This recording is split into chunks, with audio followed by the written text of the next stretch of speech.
Welcome to The New Chemist. We're glad you're listening. Feel free to download this podcast on Google Podcasts, Apple Podcasts, and Spotify. Here on The New Chemist, we discuss chemistry, which simply put is the science of change, as well as careers, community research, and COVID-19. We're happy you're tuning in. My guest today is Dr. Todd Golub. Thanks for joining me today. It is good to hear from you. Just briefly, I'll inform my audience about you.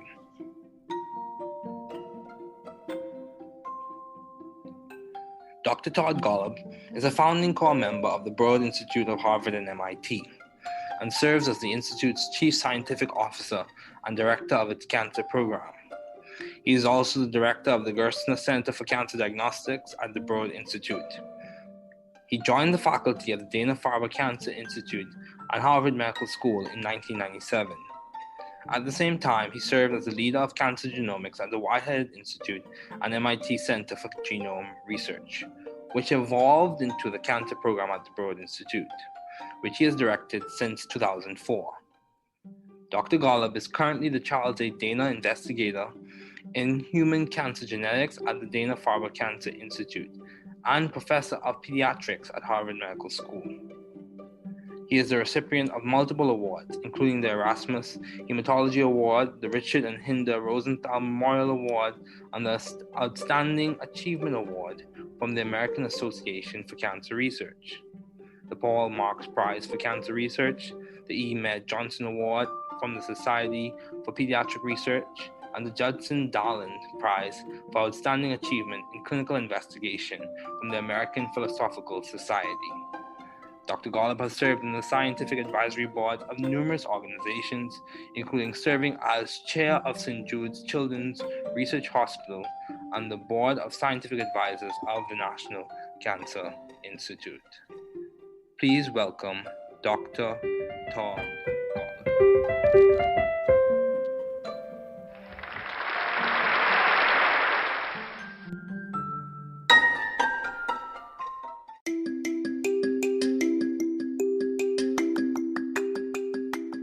Okay, Dr. Golub, thanks for joining me today. It is good to have you on.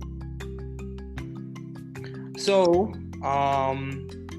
given all your responsibilities and accomplishments, I thought it would be good to have you as a guest on this podcast, serving at one of the leading institutes at Harvard and MIT. So my first question for you is, what have been your long-standing interests in the field of science? Well, first, David, it's great to participate in your podcast. It's great that you're doing this, and I'm happy to be here.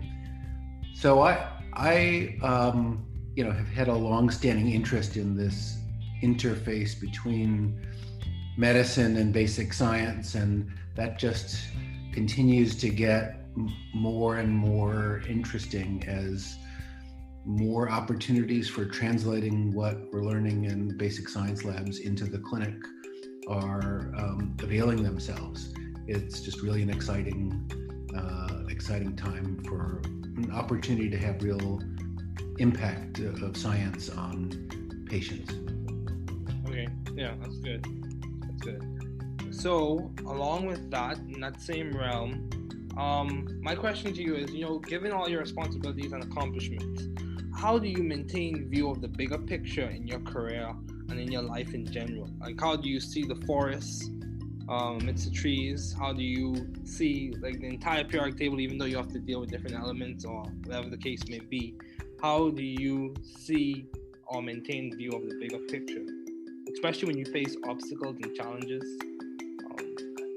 I think getting this balance right of the big picture and the focused details is the most important thing in science and the hardest at the same time to do. My view is that the big picture is super critical because you need the big view of where you're going and why you're bothering to go there, because otherwise, what's the point of a particular experiment if it's not taking you someplace you want to go, whether that's a concrete goal of trying to cure some disease like cancer that I'm particularly interested in, or if you're trying to go down the path of unfettered discovery to discover something that's fundamentally new. Having the big picture is critical. How do you do that?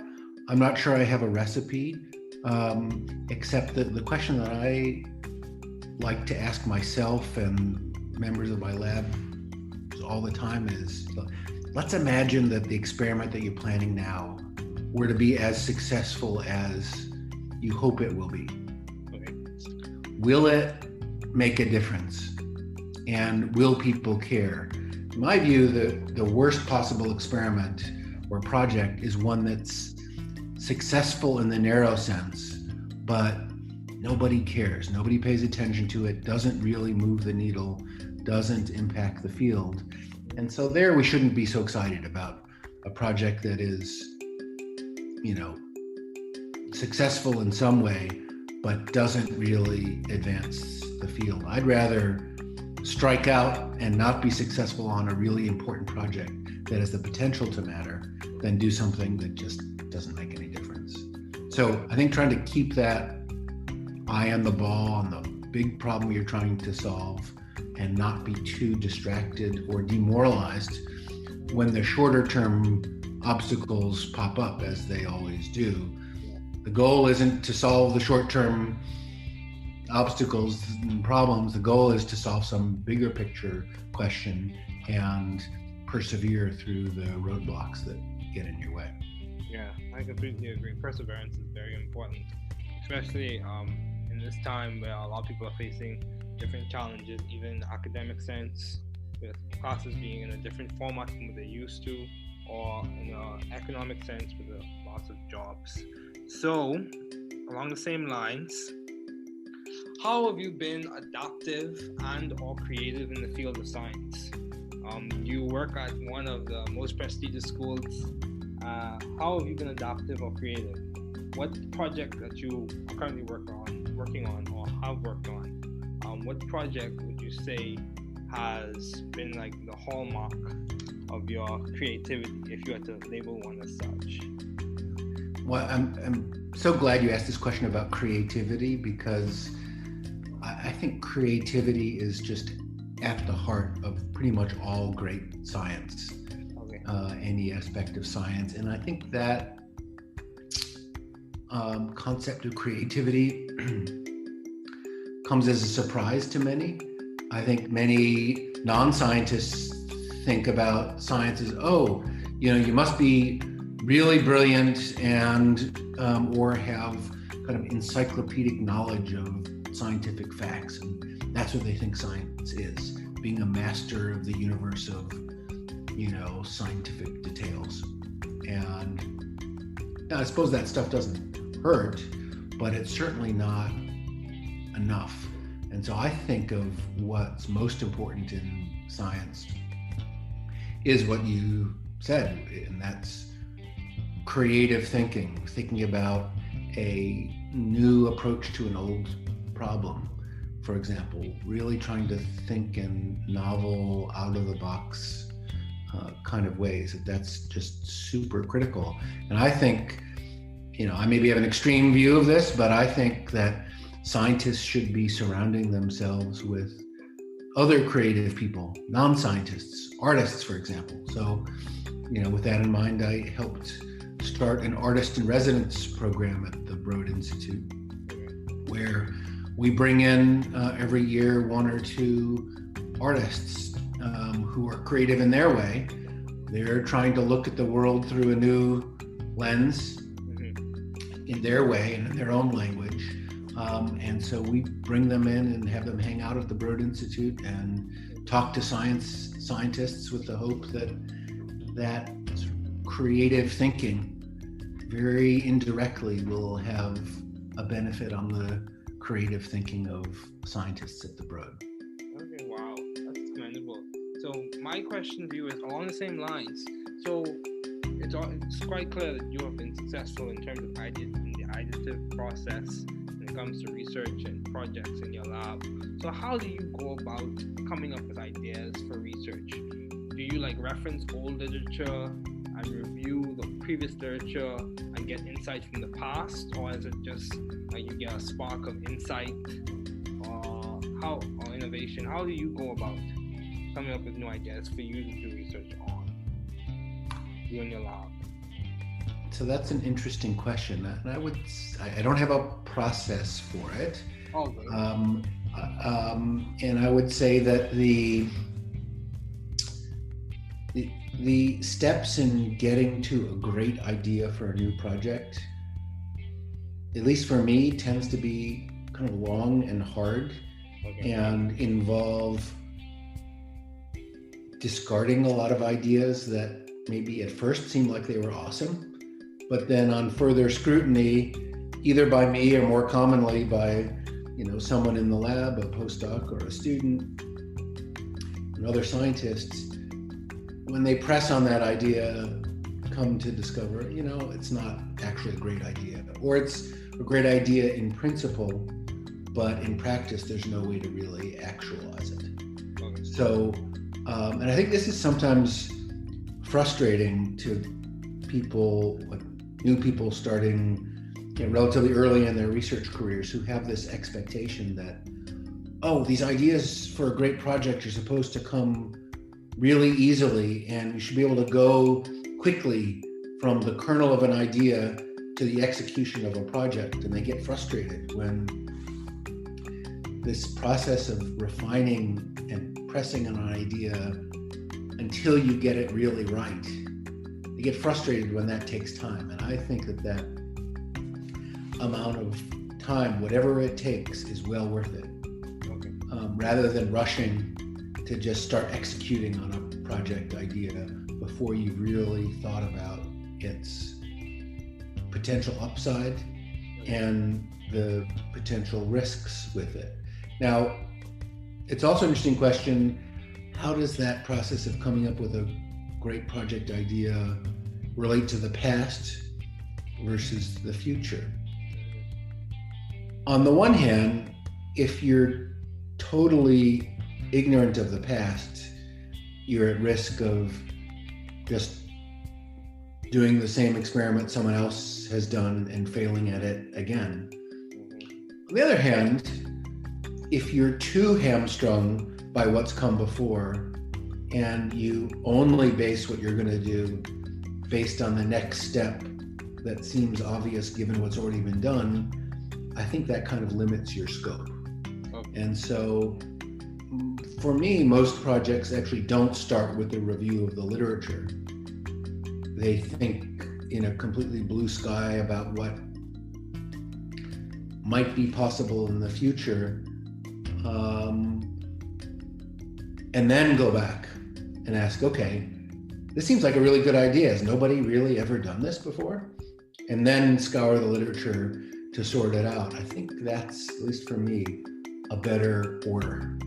Okay. Start with the big idea and then fit onto that big idea what's come before, rather than try to piece together a project based on the past. Yeah, that's good. That's good. So, I would say many people would say or argue that Harvard or MIT, those are good institutions for students to thrive scientifically and intellectually. So how have you sought, or how did you find this good environment for you to thrive scientifically and intellectually? What did it just happen through serendipity, or was it the grind or grit? How did you go about finding a good environment for you to thrive? Yeah, so I think this question about scientific environment is really critical, okay, and maybe the most critical thing to think about. Often when people are leaving our group to take up, for example, faculty positions elsewhere or scientist commission positions in companies, sometimes they come with a spreadsheet that says, okay, here's how many dollars are being offered from this university and that university, and here's how many square feet of space I would have in this position versus that position. What do you think? And my answer is almost invariably, that rarely matters too much. What matters more is the intellectual environment of colleagues and trainees that you're surrounded by. And if that's awesome, whatever resources available is probably going to be sufficient. If that sucks and you're, on an island, it kind of doesn't matter how much financial resource and how much space you have. It's going to be tough going. So I think this scientific environment question of being, the environment in which there's a collaborative spirit and a critical mass of scientists who are thinking about some similar questions, but not in the identical way. That's what makes for a really ripe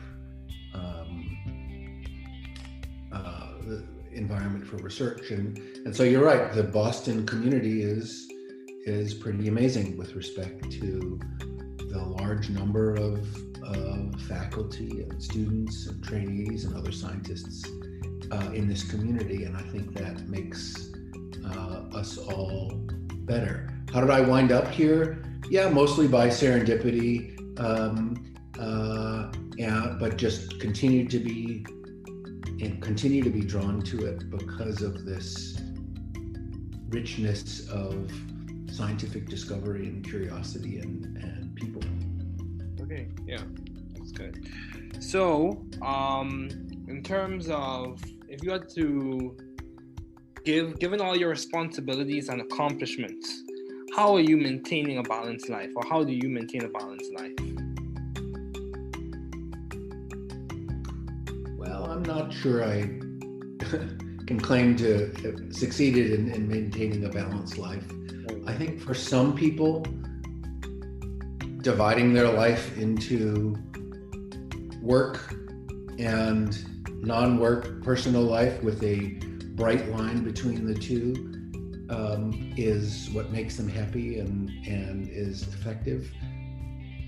My brain doesn't work that way, for better or for worse, and so I tend to think of what I do as a person and as a scientist as a big continuum where sometimes the balance is wrong at any particular time. Okay. And then it swings the other direction at a different period of time. And that kind of flexibility works for me. I think, one of the skills in developing as a PI that often doesn't come naturally, didn't come naturally to me, but now I've gotten better at it, is how to say no to things. Okay. And to really only say yes to those things that you think are going to really drive your own scientific program, or have some other kind of positive impact, supporting students and trainees, or making the world a better place in some other way. If it doesn't really move the needle in some dimension that's significant, just say no. And that is easier said than done, but doing that can have a big impact on your sanity and work-life balance for sure. Wow, that's good. Yeah, I completely agree. For me personally, as a graduate student, I'm still figuring out balance myself. So I completely agree. Sometimes balance is a dynamic process. It's not I have achieved it or I have reached it completely. So after reviewing your profile and seeing all the work that you've done and the impact that you've made, I would say by many standards, people would say you have been successful as a professor in the field. So what would you attribute to your success, or what has been the guiding factor or the impetus on which you have been so successful as a professor? Yeah, I'm not sure, but I would say that for me, the key to success is keeping focused on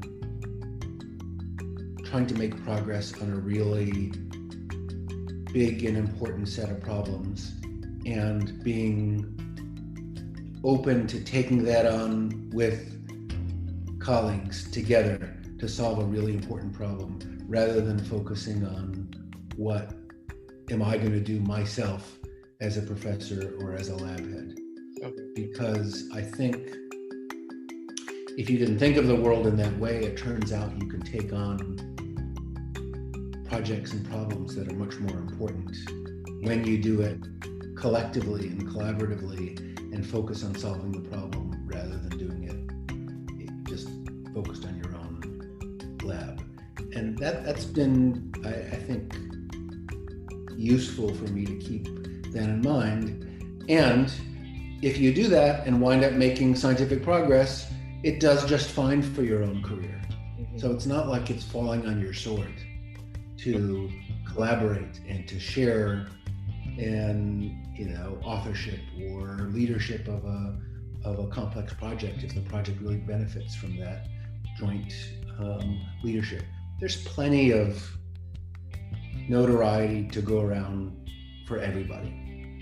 And so that's what I try to keep in mind. If you keep your eye on the goals and take the approach that you're going to do whatever is needed to solve those problems for the field and ultimately for patients, everything will turn out fine. Okay. Yeah, that's good. So, at the Broad Institute, I noticed there's a lot of collaboration. You mentioned how you even have collaborations from people who may not work directly in the field of science, as you mentioned with the artists in residence. So how have you maintained vision and teamwork in your environment? How have you done that?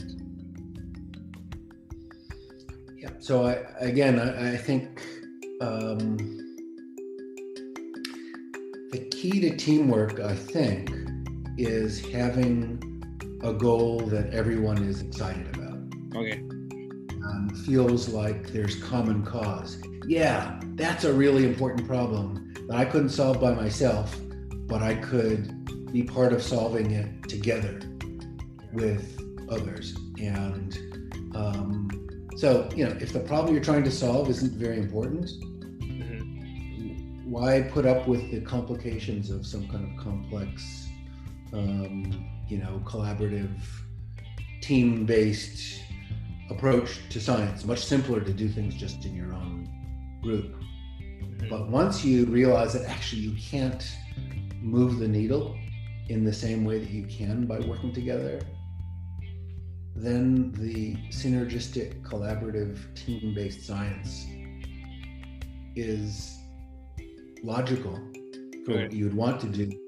And you're happy to put up with the, occasional complexities of, sometimes decision-making is less straightforward when you have multiple leaders working together to solve a problem than it is if you just have an individual leader. Oh, well, that's part of the cost of taking on a project which, if successful, will really change the world. And that's a trade-off I'm more than willing to take. But that's why, again, getting back to where we started, it's super critical to make sure you're working on the right problems. Because if you're going to try to organize all this complex interaction and collaboration, but for a project and a goal that doesn't really matter, who needs it? Yeah, that's true.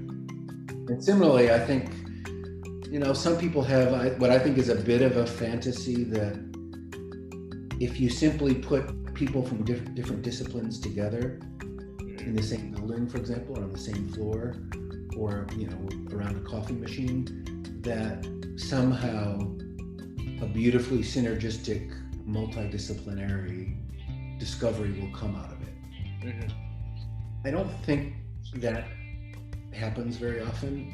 Rather, I think the way it works is that if you have a group of people that are aligned in their desire to solve a problem, and they share the view that we should bring whatever discipline and expertise and approach is needed to solve the problem, then you're well positioned to make multidisciplinary discoveries, because you're trying to solve the same problem. You're all rowing together. Okay. So, taking a shift or switching gears, why did you choose medicine as a field to do your doctoral studies in? Why did you choose to go to med school? So, like many people, coming out of college, I was torn between, should I go to graduate school? Should I go to medical school? Should I do MD, PhD? And, I was tortured by that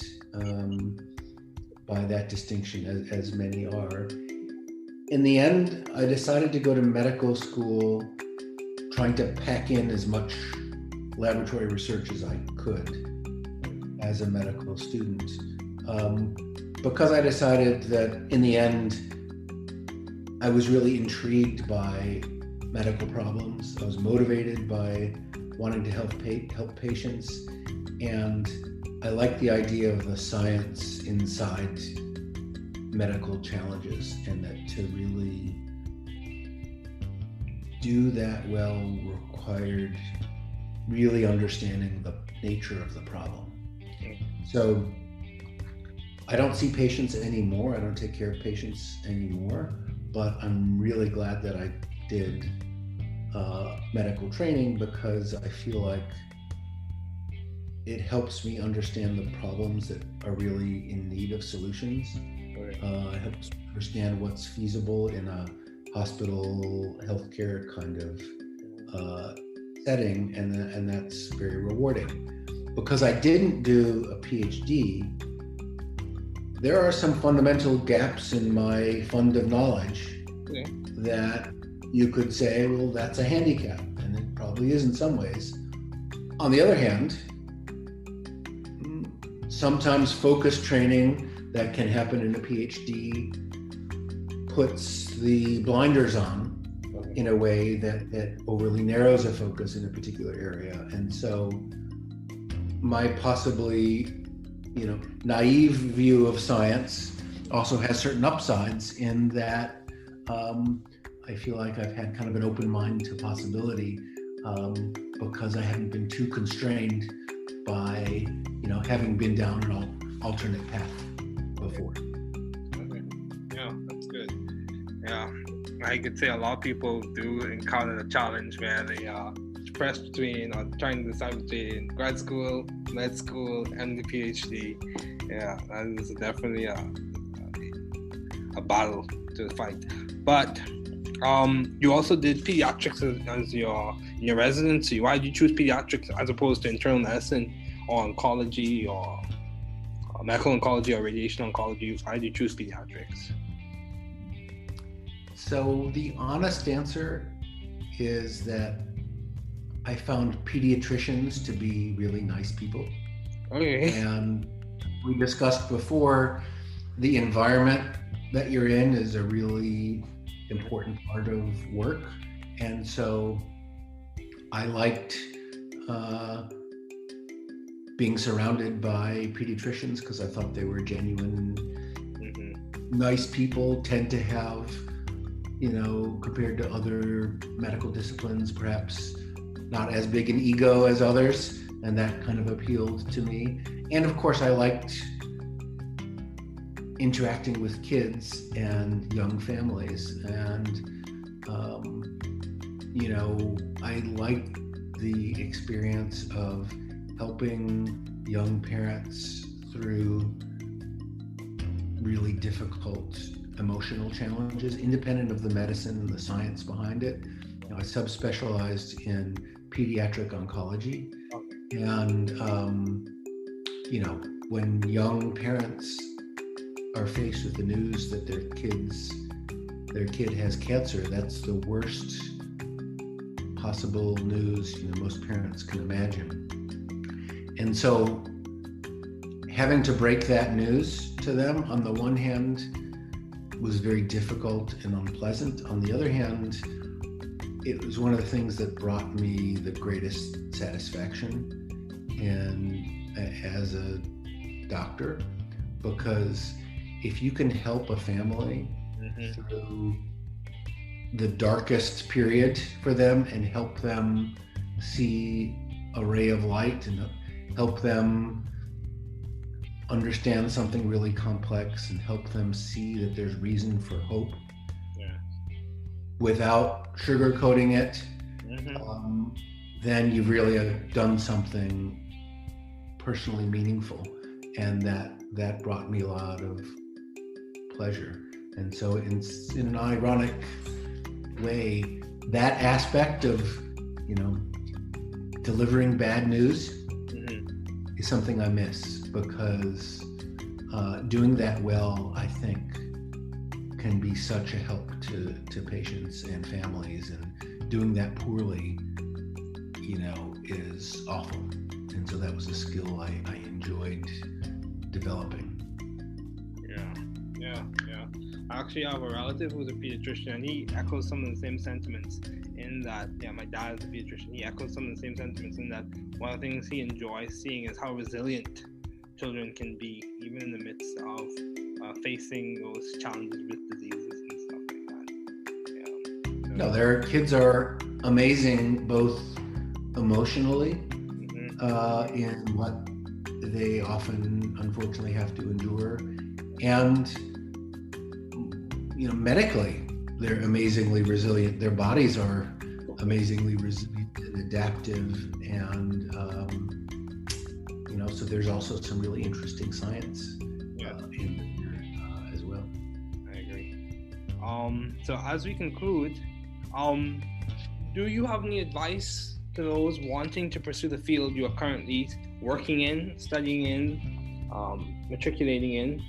If you had to give advice to whether it be scientists who are facing challenges in the midst of COVID, or undergraduates who aspire to a profession that you're working in any of those areas, what advice would you give? I would say that to remind everyone to think about impact. And what can you do with your life that will maximize your impact in a field, on the world, and then do whatever it takes to have that impact. If you're heading down a path that in science that feels like, even if in the short term it's successful, the impact is minimal, that's not great. And it's worth stepping back and asking, what could I be doing in a different direction that can't guarantee big impact? Because if you want guarantees, you're not going to have big impact. The guaranteed successes gives you incremental success. It doesn't give you the really dramatic impact that I think we'd all like to have. And so that means being willing to take on some risk. And I think that's okay and good. But just make sure that the potential for big impact is there, because if it's not, you should be using your talent and your brilliance and your creativity and your motivation and hard work. You should be putting all those skills to work on something more important. I agree. So, Dr. Golub, thank you so much for joining me today. It was good to have you on.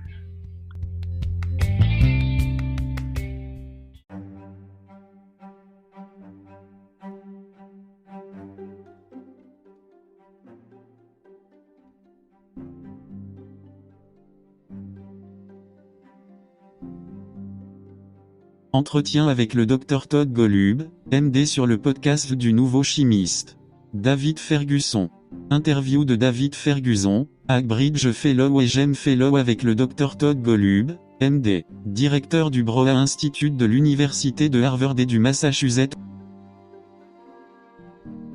David Ferguson.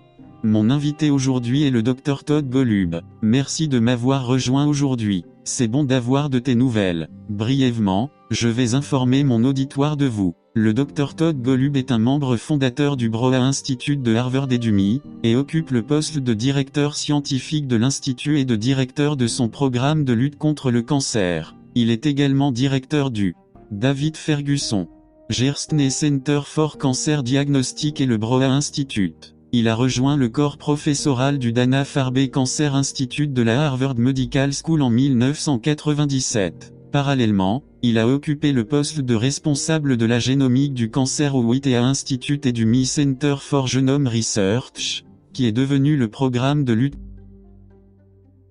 David Ferguson. Dirigé depuis 2004. Le Dr Golub est actuellement chercheur Charles à Dana et génétique du cancer humain au Dana-Farber Cancer Institute et professeur de pédiatrie à la Harvard Medical School. Il est récipiendaire de plusieurs prix, dont le prix Erasmus en hématologie, le prix commémoratif Richard et Ida Rosenthal, l'un des prix pour réalisations exceptionnelles de l'American Association for David Ferguson. Le prix Paul Marks pour la recherche sur le cancer. Le prix Emea Johnson de la Society for Pediatric Research, et le prix Judson Darlan pour réalisation exceptionnelle en recherche clinique de l'American Philosophical Society. Le Dr Golub a siégé au conseil consultatif scientifique de nombreuses organisations, notamment en tant que président du St. Jude Children's Research Hospital. David Ferguson, conseiller de l'Institut national du cancer. Veuillez accueillir le Dr Golub. David Ferguson. Ok, Dr Golub, merci de m'avoir rejoint aujourd'hui. C'est bon de vous avoir. Donc, compte tenu de toutes vos responsabilités et réalisations, j'ai pensé qu'il serait bon de vous avoir comme invité sur ce podcast servant dans l'un des principaux instituts de Harvard et du MI. David Ferguson. Donc, ma première question pour vous est de savoir quels ont été vos intérêts de longue date dans le domaine de la science. Dr Todd Golub, MD. Bon, d'abord, David, c'est super de participer à ton podcast, c'est super que tu fasses ça et je suis content d'être là. Donc, vous savez, je m'intéresse depuis longtemps à cette interface entre la médecine et la science fondamentale. Dr Todd Golub, MD. Et cela continue de devenir de plus en plus intéressant à mesure que de plus en plus d'opportunités de traduire ce que nous apprenons dans les laboratoires de sciences fondamentales en clinique se présentent. C'est vraiment une période passionnante pour avoir l'opportunité d'avoir un impact réel de la science sur les patients. David Ferguson. Ouais, c'est bon, c'est bien. Donc, parallèlement à cela, dans ce même domaine, ma question pour vous est, vous savez, compte tenu de toutes vos responsabilités et réalisations, comment maintenez-vous une vue d'ensemble de votre carrière et de votre vie en général? Comment voyez-vous la forêt pour les arbres? David Ferguson. Comment voyez-vous l'ensemble du tableau périodique même si vous devez gérer différents éléments ou quoi que ce soit? Comment voyez-vous ou maintenez-vous une vue d'ensemble, en particulier lorsque vous faites face à des obstacles et à des défis? Dr Todd Golub, MD.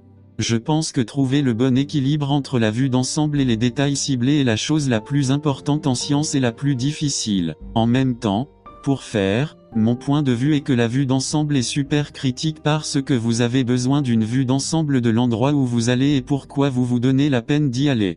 Dr Todd Golub, MD. Parce que sinon, vous savez, à quoi sert, vous savez, une expérience particulière si elle ne vous emmène pas là où vous voulez aller, que ce soit un objectif concret d'essayer de guérir une maladie comme le cancer qui m'intéresse particulièrement, ou si vous essayez d'emprunter la voie de la découverte sans entrave pour découvrir quelque chose de fondamentalement nouveau. Dr Todd Golub, MD.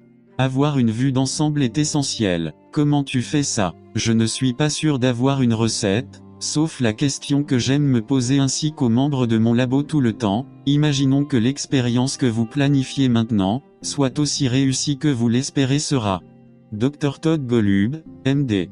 Cela fera-t-il une différence? Et les gens s'en soucieront-ils? Je pense que la pire expérience ou projet possible est celui qui réussit au sens étroit du terme, mais personne ne s'en soucie, personne n'y prête attention, il ne déplace pas vraiment l'aiguille et n'a pas d'impact sur le champ.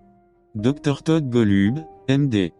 Et donc là on ne devrait pas être si excité par un projet qu'il est, tu sais, réussi d'une certaine manière, mais ne fait pas vraiment progresser le domaine. Je préfère me lancer et ne pas réussir sur un projet vraiment important qui a le potentiel d'avoir de l'importance, puis faire quelque chose qui ne fait aucune différence. Dr. Todd Golub, MD. Je pense donc essayer de garder un œil sur la balle et le gros problème que vous essayez de résoudre et ne pas être trop distrait ou démoralisé lorsque les obstacles à court terme surgissent comme ils le font toujours. Le but n'est pas de résoudre les obstacles et les problèmes à court terme. Dr. Todd Golub, MD. L'objectif est de résoudre une question plus vaste et de persévérer à travers les obstacles qui se dressent sur votre chemin. David Ferguson. Ouais, je suis complètement d'accord. La persévérance est très importante, surtout en cette période où beaucoup de gens sont confrontés à des défis différents, même au sens académique, avec des cours présentés dans un format différent de ce qu'ils avaient l'habitude de faire ou un sens économique avec perte d'emploi. David Ferguson. Dans le même ordre d'idées, comment avez-vous été adaptatif et ou créatif dans le domaine scientifique ? Vous travaillez dans l'une des écoles les plus prestigieuses. Comment avez-vous été adaptatif ou créatif ? Sur quel projet travaillez-vous actuellement ? Où avez-vous travaillé ou comment avez-vous travaillé ? David Ferguson. Selon vous, quel projet a été la marque de votre créativité si vous deviez en nommer un comme tel ? Dr. Todd Golub, MD. Vous savez quoi ? Je suis ravi que vous ayez posé cette question sur la créativité, car je pense que la créativité est au cœur de presque toutes les grandes sciences. N'importe quel aspect de la science et je pense que le concept de créativité en surprend plus d'un. Dr. Todd Golub, MD. Je pense que beaucoup de non-scientifiques pensent à la science comme, oh, vous savez, vous devez être vraiment brillant et ou avoir une sorte de connaissance encyclopédique des faits scientifiques. Et c'est ce qu'ils pensent, c'est la science, être un maître de l'univers de, vous savez, des détails scientifiques et. Dr. Todd Golub, MD. Et je suppose que ça ne fait pas mal, mais ce n'est certainement pas suffisant. Et donc je pense à ce qui est le plus important en science, c'est ce que vous avez dit, et c'est la pensée créative, penser à une nouvelle approche d'un vieux problème, par exemple, essayez vraiment de penser et de sortir des sentiers battus, ce qui est juste hyper critique. Dr. Todd Golub, MD. Et je pense, vous savez, que j'ai peut-être une vision extrême de cela, mais je pense que les scientifiques devraient s'entourer d'autres personnes créatives, des non-scientifiques, des artistes, par exemple. Donc, vous savez, dans cet esprit, j'ai aidé à démarrer un programme d'artistes en résidence au Broad Institute, où nous faisons venir chaque année un ou deux artistes qui, Dr. Todd Golub, MD, sont créatifs à leur manière. Ils essaient de regarder le monde à travers une nouvelle lentille à leur manière, dans leur propre langue. Et donc nous les faisons venir et les faisons passer du temps au Broad Institute et parlons aux scientifiques avec l'espoir que ce genre de pensée créative, très indirectement, aura un avantage sur le Dr. Todd Golub, MD. Pensée créative des scientifiques du Broad. David Ferguson. Waouh, c'est louable. Ma question va donc dans le même sens. Il est donc clair que vous avez réussi en termes d'idées et de processus d'idées en matière de recherche et de projets dans votre laboratoire. Alors, comment faites-vous pour trouver des idées de recherche ? David Ferguson. Aimez-vous référencer la littérature ancienne et revoir la littérature précédente et obtenir des informations sur le passé ? Ou est-ce juste une étincelle de perspicacité ou d'innovation ? Comment faites-vous pour trouver de nouvelles idées sur lesquelles faire des recherches ? David Ferguson. Dans votre labo. Dr. Todd Golub, MD. C'est donc une question intéressante. Je dirais que je n'ai pas de processus pour cela, et je dirais que les étapes pour arriver à une bonne idée pour un nouveau projet, du moins pour moi, ont tendance à être longues et difficiles et à impliquer. Dr. Todd Golub, MD. Rejeter beaucoup d'idées qui semblaient peut-être géniales au début, mais ensuite après un examen plus approfondi, soit par moi, soit plus communément par, vous savez, quelqu'un du laboratoire, un postdoctorant ou un étudiant, et d'autres scientifiques. En ce sens qu'en appuyant sur cette idée, ils en viennent à découvrir, vous savez, que ce n'est pas vraiment une bonne idée ou que c'est une bonne. Dr. Todd Golub, MD. Idée en principe, mais en pratique, il n'y a aucun moyen de vraiment l'actualiser. Donc, Et je pense que c'est parfois frustrant pour les gens comme les nouveaux qui commencent, vous savez, relativement tôt dans leur carrière de chercheur et qui s'attendent à ce que, ces idées pour un grand projet soient censées venir très facilement, et nous devrions être capables d'aller. Dr. Todd Golub, MD. Rapidement du noyau d'une idée à l'exécution d'un projet, et ils sont frustrés lorsque ce processus d'affinement et de pression sur une idée jusqu'à ce que vous l'obteniez vraiment bien. Ils sont frustrés quand cela prend du temps, et je pense que ce temps, quoi qu'il en coûte, en vaut la peine. Dr. Todd Golub, MD. Plutôt que de se précipiter pour commencer à exécuter une idée de projet avant d'y avoir vraiment réfléchi, c'est un avantage potentiel et les risques potentiels qui en découlent le passé contre le futur. Dr. Todd Golub, MD. D'une part, si vous ignorez totalement le passé, vous risquez de refaire la même expérience que quelqu'un d'autre et d'échouer à nouveau. D'autre part, si vous êtes trop paralysé par ce qui précède et que vous ne basez ce que vous allez faire qu'en fonction de la prochaine étape, cela semble évident compte tenu de ce qui... Dr. Todd Golub, MD. Déjà été fait. Je pense que cela limite votre portée. Et donc pour moi, la plupart des projets ne commencent pas par l'examen de la littérature. Ils pensent dans un ciel complètement bleu à ce qui pourrait être possible dans le futur. Dr. Todd Golub, MD. Et puis revenir en arrière et demander, ok, cela semble être une très bonne idée, personne n'a vraiment jamais fait cela auparavant, et puis parcourir la littérature pour faire le tri, je pense que c'est au moins pour moi, un meilleur ordre. Dr. Todd Golub, MD. Commencer par la grande idée, et puis s'adapter à cette grande idée, ce qui est venu avant, plutôt que d'essayer de reconstituer un projet basé sur le passé. David Ferguson.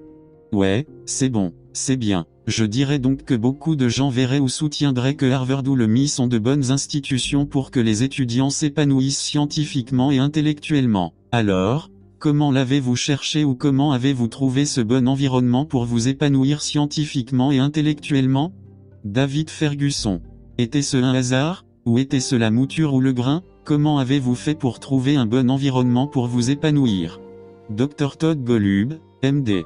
Oui, donc je pense que cette question sur l'environnement scientifique est vraiment critique et peut-être la chose la plus critique à laquelle réfléchir. Vous savez, souvent, lorsque les gens quittent notre groupe pour occuper, par exemple, des postes de professeurs ailleurs ou des postes de scientifiques dans des entreprises, vous savez, parfois ils viennent avec une feuille de calcul qui dit, ok, voici combien de dollars sont.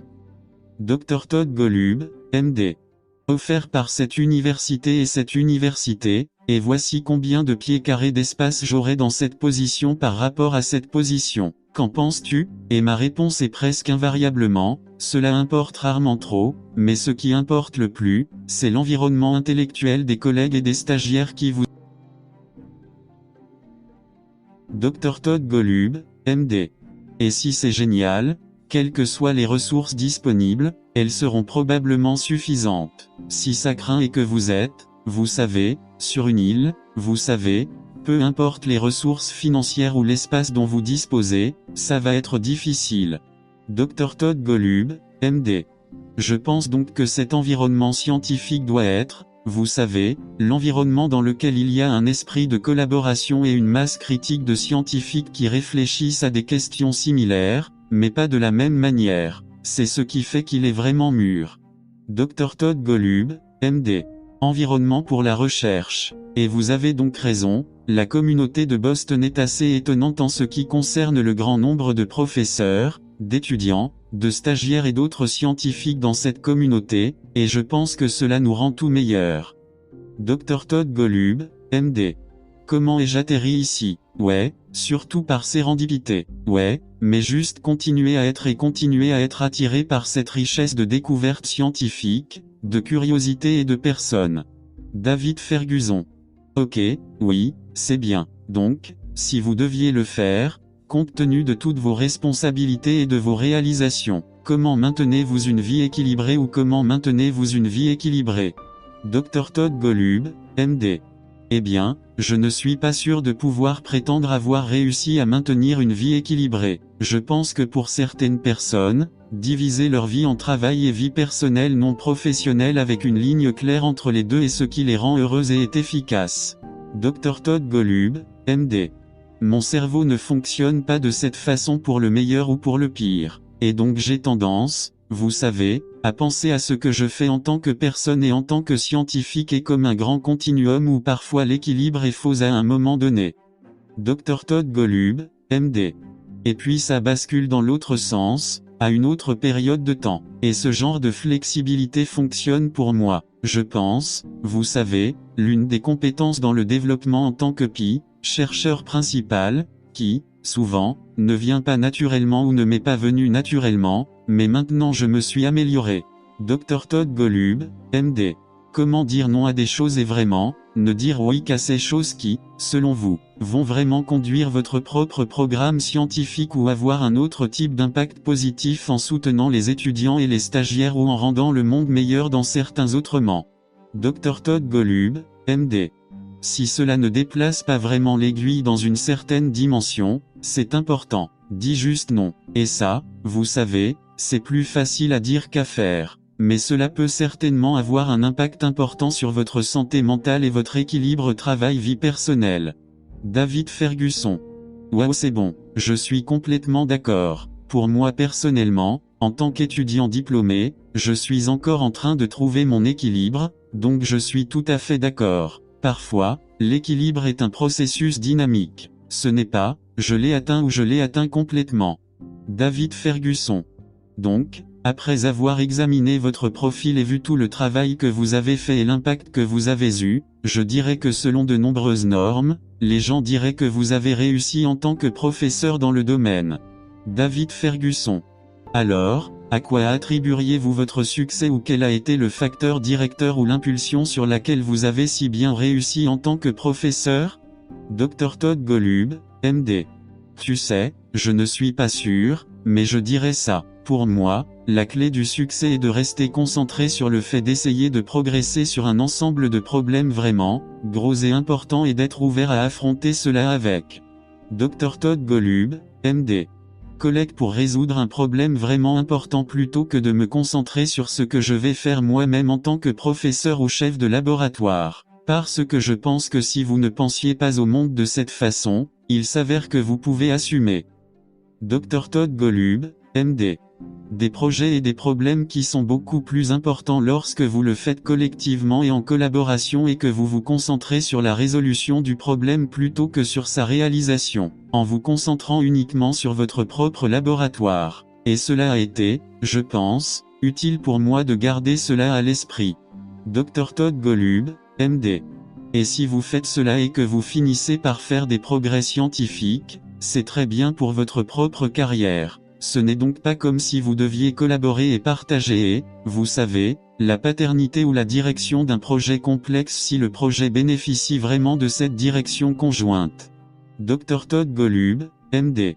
Il y a beaucoup de notoriété pour tout le monde, et c'est donc ce que j'essaie de garder à l'esprit. Si vous gardez un œil sur les objectifs et adoptez l'approche que vous allez faire tout ce qui est nécessaire pour résoudre ces problèmes pour le terrain et, en fin de compte, pour les patients. Dr. Todd Golub, MD. Tout ira bien. David Ferguson. Ouais, c'est bon. Donc, au Broad Institute, j'ai remarqué beaucoup de collaborations et vous avez mentionné comment vous avez même des collaborations de personnes qui ne travaillent peut-être pas directement dans le domaine de la science, comme vous l'avez mentionné avec le programme des artistes en résidence. David Ferguson. Alors, comment avez-vous maintenu la vision et le travail d'équipe dans votre environnement? Qu'est-ce qui s'est passé? Comment avez-vous fait? Dr. Todd Golub, MD.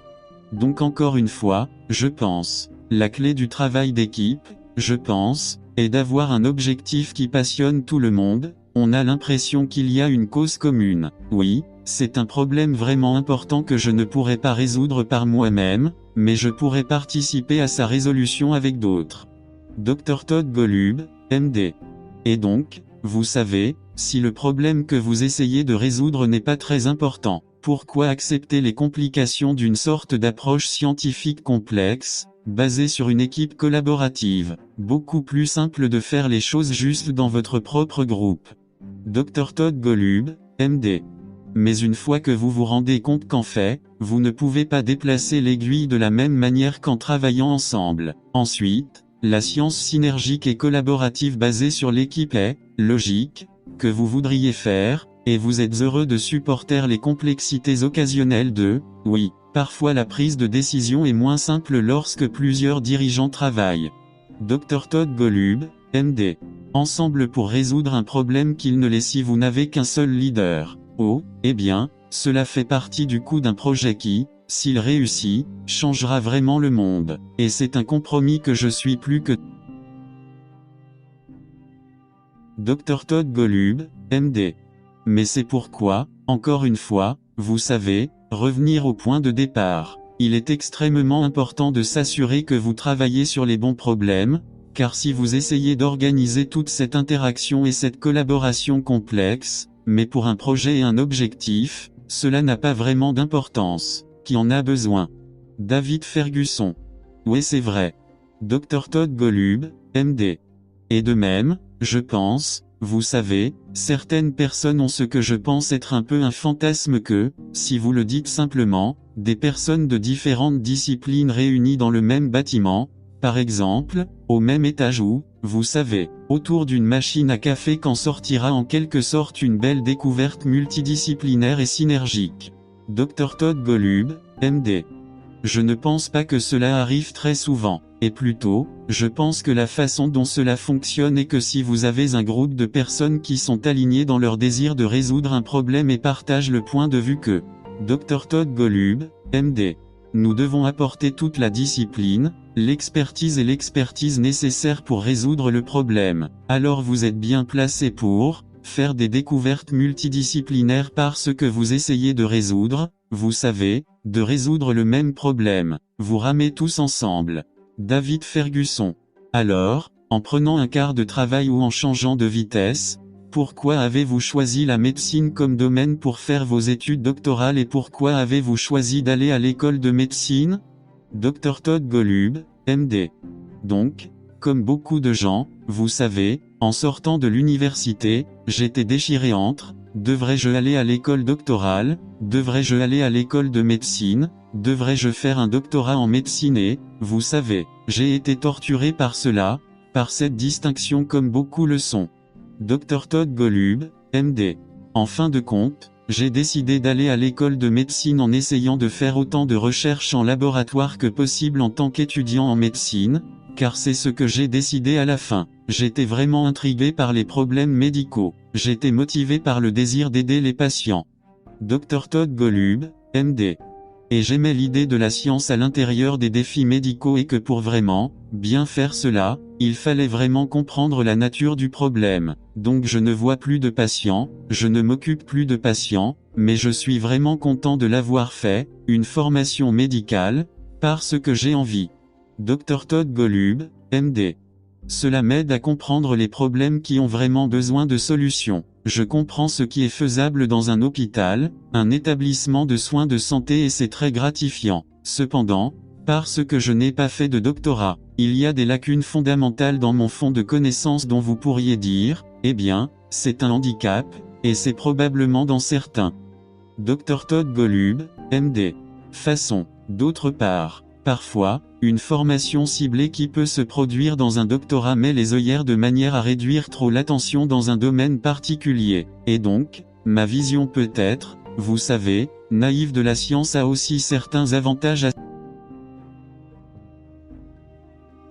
Dr.Todd Golub, MD. J'ai l'impression d'avoir eu l'esprit ouvert aux possibilités parce que je n'ai pas été trop limité par, vous savez, avoir emprunté une voie alternative. David Ferguson. D'accord. Ouais, c'est bon. Oui, je pourrais dire que beaucoup de gens rencontrent un défi lorsqu'ils choisissent peut-être entre une école doctorale, une école de médecine et un doctorat en médecine. Ouais, c'est définitivement une bataille à mener. Cependant, pour votre résidence, pourquoi avez-vous choisi la pédiatrie plutôt que la médecine interne, l'oncologie ou la... David Ferguson. Oncologie ou radio-oncologie, pourquoi avez-vous choisi la pédiatrie? Dr.Todd Golub, MD. Donc, La réponse honnête est que j'ai trouvé les pédiatres très gentils et nous avons discuté avant que l'environnement dans lequel vous vous trouvez est une partie très importante du travail. Et donc j'ai aimé être entouré de pédiatres parce que je pensais qu'ils étaient authentiques, les gens sympas ont tendance à avoir, vous savez, par rapport à d'autres disciplines médicales, peut-être pas aussi gros. Dr. Todd Golub, MD. Un ego comme les autres, et ça me plaisait. Et bien sûr, j'ai aimé interagir avec les enfants et les jeunes familles, et, vous savez, j'aime l'expérience d'aider les jeunes parents à surmonter des défis émotionnels vraiment difficiles, indépendamment de la médecine et de la science qui les sous-tendent. Dr. Todd Golub, MD. Vous savez, je me suis sous-spécialisé en oncologie pédiatrique. Et vous savez, quand de jeunes parents sont confrontés à la nouvelle que leur enfant a un cancer, c'est la pire des nouvelles possibles, vous savez, la plupart des parents peuvent imaginer, et donc, devoir leur annoncer cette nouvelle, d'un seul coup était très difficile et désagréable. Dr. Todd Golub, MD. D'un autre côté, c'était l'une des choses qui m'a apporté la plus grande satisfaction et en tant que médecin, parce que si vous pouvez aider une famille à traverser la période la plus sombre pour eux, et les aider à voir un rayon de lumière et les aider. Dr. Todd Golub, MD. Comprendre quelque chose de vraiment complexe et les aider à voir qu'il y a des raisons d'espérer. Ouais, sans édulcorer, alors tu as vraiment fait quelque chose, de sens personnel et ça m'a apporté beaucoup de plaisir. Et donc, d'une manière ironique, cet aspect de, vous savez, annoncer de mauvaises nouvelles est quelque chose qui me manque, parce que le faire bien, je pense que cela peut être. Dr. Todd Golub, MD. Une telle aide aux patients et aux familles et faire ça mal, vous savez, c'est affreux. Et c'était donc une compétence que j'aimais développer. David Ferguson. Ouais, en fait, j'ai un père qui est pédiatre, Dr. W. Ferguson, MD, père, et il fait écho à certains des mêmes sentiments à ce sujet. Oui, mon père est pédiatre. Il a fait écho à certains des mêmes sentiments, et c'est l'une des choses qu'il aime voir, c'est à quel point les enfants peuvent être. David Ferguson. Même au milieu de ces défis avec des maladies et des trucs comme ça. Dr. Todd Golub, MD. Vous savez, leurs enfants sont incroyables à la fois émotionnellement et ce qu'ils doivent souvent endurer et, vous savez, médicalement, ils sont incroyablement résistants et leur corps est incroyablement adaptatif. Vous savez, il y a aussi de la science vraiment intéressante là-dedans. Dr. Todd Golub, MD. Je suis d'accord. David Ferguson. Alors que nous concluons, avez-vous des conseils à donner à ceux qui souhaitent poursuivre le domaine dans lequel vous travaillez actuellement, étudiez ou vous inscrivez-en? Si vous deviez donner des conseils, que ce soit des scientifiques qui font face à des défis, au milieu de Covid ou des étudiants de premier cycle qui veulent ou aspirent à une profession dans laquelle vous travaillez et tout. David Ferguson. De ces domaines, quels conseils donneriez-vous? Dr. Todd Golub, MD. Je dirais cela pour rappeler à tout le monde de penser à l'impact. Comment? Que pouvez-vous faire de votre vie pour maximiser votre impact dans un domaine sur le monde? Et puis faites tout ce qu'il faut pour avoir cet impact si vous vous dirigez vers un chemin. Dr. Todd Golub, MD. Que dans la science, qui se sent comme, même si à court terme, c'est réussi, l'impact est minime, ce n'est pas énorme, et cela vaut la peine de prendre du recul et de se demander ce que je pourrais faire dans une direction différente qui ne peut pas garantir un grand impact? Dr. Todd Golub, MD. Parce que si vous voulez des garanties, vous savez que vous n'aurez pas un grand impact. Les succès garantis vous donnent un succès progressif. Cela ne vous donne pas l'impact vraiment dramatique que je pense que nous aimerions tous avoir. Et donc cela signifie être prêt à prendre des risques. Dr. Todd Golub, MD. Et je pense que c'est ok et bon, mais assurez-vous simplement que le potentiel d'un grand impact est là, car si ce n'est pas le cas, vous devriez utiliser votre talent, votre intelligence, votre créativité, votre motivation et votre travail acharné. Dr. Todd Golub, MD. Vous devriez mettre toutes ces compétences au service de quelque chose de plus important. David Ferguson. Je suis d'accord. Alors, Dr. Golub, merci beaucoup de vous joindre à moi aujourd'hui, c'était bien de t'avoir. Enregistrement original pour une interview réalisée en 2020 sur The News.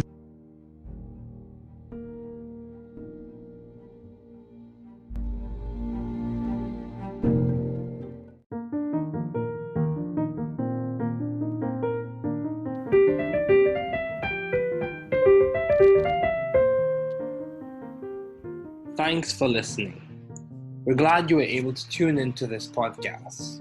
Once again, this is The New Chemist, where we discuss chemistry, which simply put is the science of change, as well as the other sciences, careers, community, research, and COVID-19.